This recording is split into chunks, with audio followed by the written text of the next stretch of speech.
Hi everyone, my name is Beth and I'm one of the psychological wellbeing practitioners in the Wellbeing Service, and this is another video as part of our mini-series exploring some common barriers to exercise that people might face.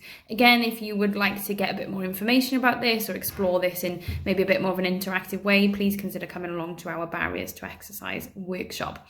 So the barrier that we're going to be looking at today is a very common one that we do hear from a lot of staff and is really common in general and in the public, is motivation. I just don't have the motivation to exercise. I just can't be bothered, right? Really common one. The interesting thing about motivation, and what I'm about to say is going to sound quite counterintuitive, but the interesting thing about motivation is that we tend to wait for motivation to appear before we do something like exercise, right? So most of us will sit in the house and think, oh, maybe I could go for a walk, but I can't really be bothered. And we wait for that motivation to just appear. Now, this sounds a bit counterintuitive, but we almost have to make motivation happen. Motivation won't just suddenly appear on its own. For a lot of people, the motivation to exercise comes after they start exercising, once they start to experience the positive benefits of it, right? Because exercise is hard work, it's effortful.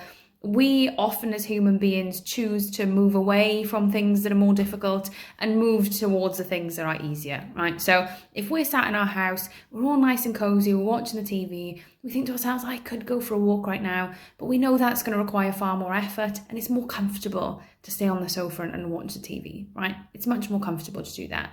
So we're more likely to move away from that exercise, and that's how human beings work.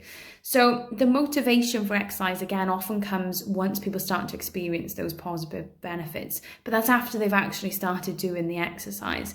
So what this means is that we have to try and find other ways to motivate ourselves the first few times, right? It's going to feel a little bit like push starting a car uphill, right? It's going to take a lot of effort to start that exercise. But once we're in that regular routine and we're seeing those positive benefits, it becomes easier and easier. Now, in terms of thinking about how we can motivate ourselves, the first thing is to think about breaking it into smaller chunks. Our brain can quite easily become quite overwhelmed by big tasks. So if we're thinking to ourselves, right now I've got to go and change, put my trainers on, go out, go for my walk for a couple of miles, come back, get changed again, maybe have a shower, that sounds like a huge task. And the brain is more likely to think, that's going to require a lot of effort. That's a big task. I feel overwhelmed by that. Break it down into smaller chunks, right? So say to yourself, I just have to get my trainers on. Right, that's all you have to do. Just focus on putting the trainers on. Then once the trainers are on, I just have to leave the house. So I just have to step outside, right? I just have to walk to the end of the street. Just walk to the end of the street. Right? I just have to walk to that next lamppost. What's that next lamppost? So we're breaking it down into those smaller chunks. Now this works in a few ways. The first thing is it doesn't seem like such a big task, so it seems almost easier to kind of deal with. But also it kind of builds our confidence as we're going. So we get through the first couple of chunks and we think, this is actually all right. I'm doing okay. I'm doing well here. I can carry on. So does that. But also, there might be times where we do put the trainers on, we do leave the house, we get to the end of our street and we think, do you know what, I really can't be bothered. I really can't.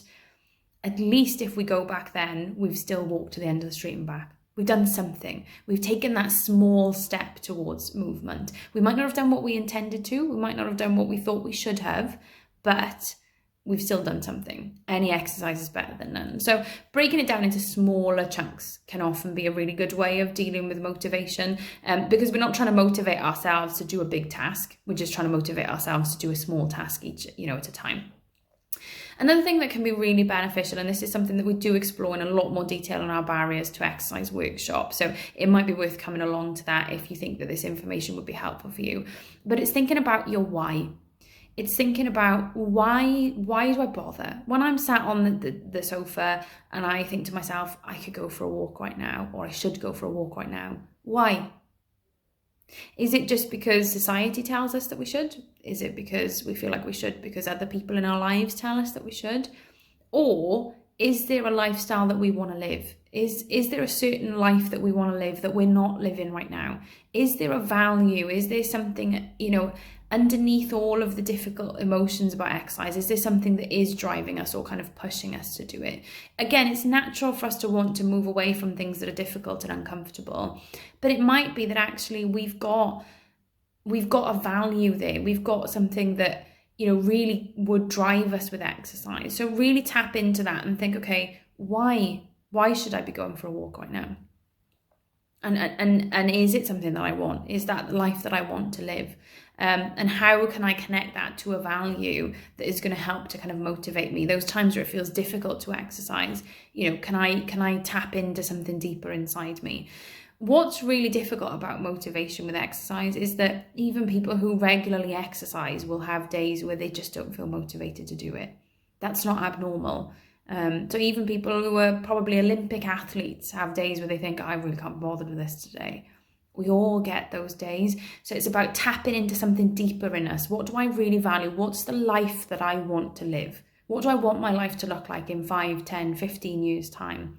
And what is going to help me get to that? What kind of activity can I do to help me kind of move towards that life that I want to live, rather than kind of moving away from it? Also think about kind of long-term gains. So again, exercise in the short term is effortful. It's uncomfortable. It's not something that we might enjoy in the short term. But what is the long-term gain? Remind ourselves of what the long-term positive benefits are for us, specifically for us. So again, have a little think. What is it that exercise could give you in life? What would your life look like if you were able to exercise on a regular basis? You know, is it something around confidence? Is it something around weight? Is it something about boosting mood? Have a little think. What are those positive long-term gains that you could personally get from exercise? And again, remind yourself of those the next time you feel kind of unmotivated or feel like you don't really want to, but you feel like you do in some ways. So I hope that's been helpful. Again, if you want to explore this in any more detail, please have a think about coming along to our Barriers to Exercise workshop.